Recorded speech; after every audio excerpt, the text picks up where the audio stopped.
মাইরা শালার বুকের বাতি ভেঙে দেবো। তুই আমার গায়ে হাত দিলি কি বুঝলে বে? শালা তোকে এমন মার মারবো যে তোর জামা প্যান্ট ছিঁড়ে তোকে ন্যাংটো করে দেবো। দেখ ভাই, ঝগড়া মারামারি পর্যন্ত ঠিক আছে, মিডিলে আবার রোমান্টিক কথা ভরছিস কেন?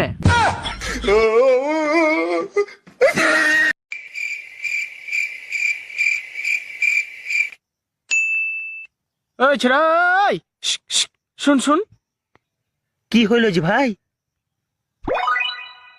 একটা কাজ করবি? কি কাজ? পেছনে ওই গাড়িটা দেখতে পাচ্ছিস?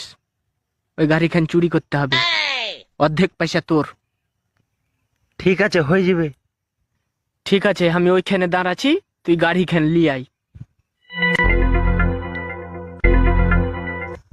আরে ভাই, তুই এ গাড়ির চাবি কুঠে পালি? গাড়ি